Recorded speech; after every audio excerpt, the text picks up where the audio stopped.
because food is great because we mask everything, like really just humble ingredients behind great flavors. And that's how you get $3 banh mi's, right? You get, back in the days, it was like a $6, $7, $8 pho. But people love Vietnamese food because we and this is kind of like my journey into creating more elevated food, is because our ingredients are extremely humble. Sometimes it's so humble that it makes you cringe, right? It's like how many shortcuts do you have to take to keep a banh mi at $3 in the US for like decades, right? How do you do that, right? And sadly, it's a lot of shortcut, right? And that's the when I saw that, look, I got a big menu, I got low prices, my customers are all Vietnamese, they don't want to pay more. I'm like, man, this is a job. I bought a job for my sister, but I'm not gonna make money doing this business, right? And I all the money that I put down remodeling, the business didn't lose money. You just couldn't recoup your investment, right? And like you was like, I put in hours and hours, but I'm probably making $1,000 or $2,000 a month, so I'm making below minimum wage. I'm like, but they making money, right? They got a job, they got a secure job. This cash flow business is flowing, but it wasn't that next big thing. So walk us through the next step in your entrepreneurial F&B journey. You know, when I realized that, I quickly had to dive into the F&B world. I'm like, who's the best? You know, who's make the most money?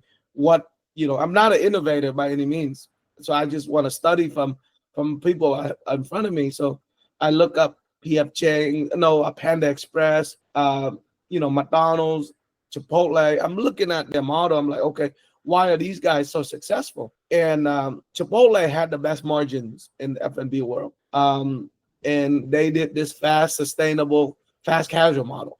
And I said, let me look up some Vietnamese fast casual. And at that time, it really didn't exist, right? It wasn't trending. And I said, well, this is an untapped space. If Chipotle is doing this with Mexican food, why couldn't I do it with Vietnamese food? So I studied exactly what they did.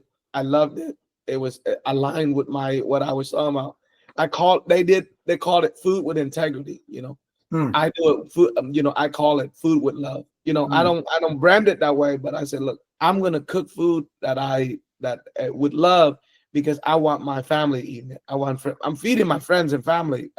Right? If they the one nudging us to open this, we can't do them dirty by taking shortcuts. Right. I just give them humble ingredients and then mask it with these flavors and be proud of myself for it.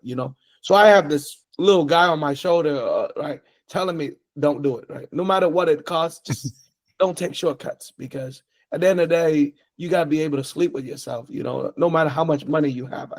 I think it's just if I'm going to go down this road of being a restaurateur, I didn't want to be that person that was penny pinching and cutting shortcuts and just like berating their employees because, they want to save a buck kind of idea. You mentioned in the podcast, I'm sorry, go ahead, Alex. No, I just wanted to ask, so I remember you mentioning at another occasion that your mission or your vision was to create something authentic but so good that your friends and family would accept it, right? That your own parents would come and eat there. So how did this turn out in the beginning?